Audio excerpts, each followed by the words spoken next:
Put God first. Put God first in everything you do. Everything that you think you see in me, everything that I've accomplished, everything that you think I have, and I have a few things, everything that I have is by the grace of God. Understand that. It's a gift. 40 years ago, March 27th, 1975, it was 40 years ago, just this past March, I was flunking out of college. I had a 1.7 grade point average. I hope none of you can relate. I had a 1.7 grade point average. I was sitting in my mother's beauty shop. They still call it beauty shops now? What they call it now? Yeah, I was sitting in the beauty parlor. I was sitting in my mother's beauty parlor, and I'm looking in the mirror, and I see behind me this woman under the dryer. And every time I looked up, she was looking at me, just looking me in the eye. And I didn't know who she was, and I said, she said, somebody give me a pen, give me a pencil. I have a prophecy. March 27, 1975, she said, boy, you are going to travel the world and speak to millions of people. Now, mind you, I was flunked out of college. I'm thinking about joining the army. I didn't know what I was going to do, and she's telling me I'm going to travel the world and speak to millions of people. Well, I have traveled the world, and I have spoke to millions of people. But that's not the most important thing, the success that I had. The most important thing is that what she taught me and what she told me that day has stayed with me since. I've been protected. I've been directed. I've been corrected. I've kept God in my life, and it's kept me humble. I didn't always stick with him, but he always stuck with me. So stick with him in everything you do. If you think you want to do what you think I've done, then do what I've done and stick with God. Number 2, fail big. That's right. Fail big. Today is the beginning of the rest of your life, and it can be very frightening. It's a new world out there. It's a mean world out there, and you only live once. So do what you feel passionate about. Take chances professionally.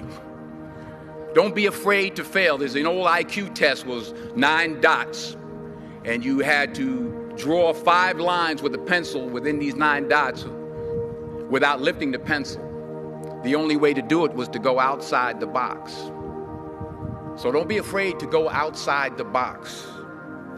Don't be afraid to think outside the box. Don't be afraid to fail big, to dream big. But remember, dreams without goals are just dreams, and they ultimately fuel disappointment.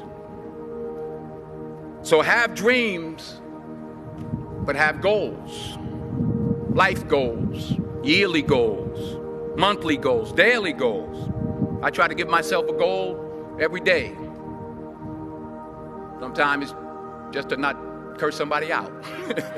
Simple goals, but have goals.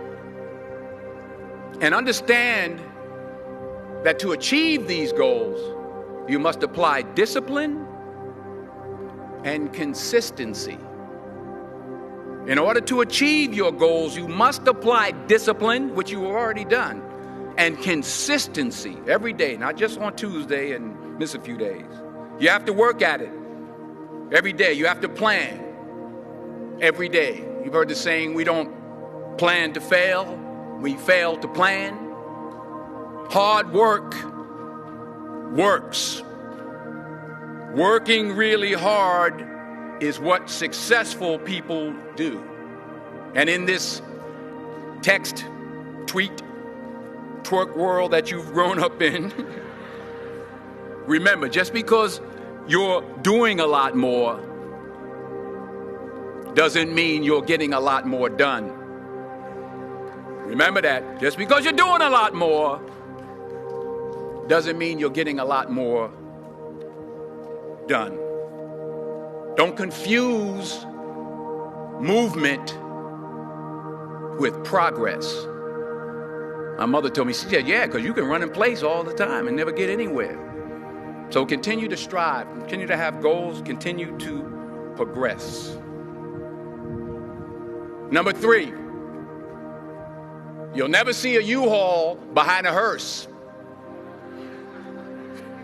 I'll say it again. You'll never see a U-Haul behind a hearse. I don't care how much money you make, you can't take it with you. The Egyptians tried it. They got robbed. That's all they got. You can't take it with you. And it's not how much you have. It's what you do with what you have. We all have different talents. Some of you will be doctors, some lawyers, some scientists, some educators, some nurses, some teachers.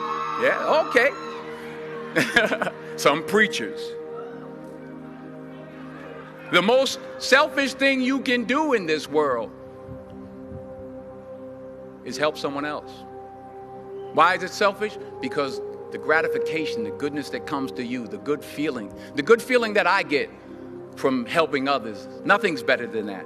Well, one or two things, but nothing's better than that. Not jewelry, not big house I have, not the cars, but it's the joy. That's where the joy is, in helping others. That's where the success is, in helping others. Finally, I pray that you put your slippers way under the bed tonight, so that when you wake up in the morning, you have to get on your knees to reach them. And while you're down there, say thank you for grace. Thank you for mercy. Thank you for understanding. Thank you for wisdom. Thank you for parents. Thank you for love. Thank you for kindness. Thank you for humility. Thank you for peace. Thank you for prosperity. Say thank you in advance for what's already yours. That's how I live my life. That's why I am, one of the reasons why I am today.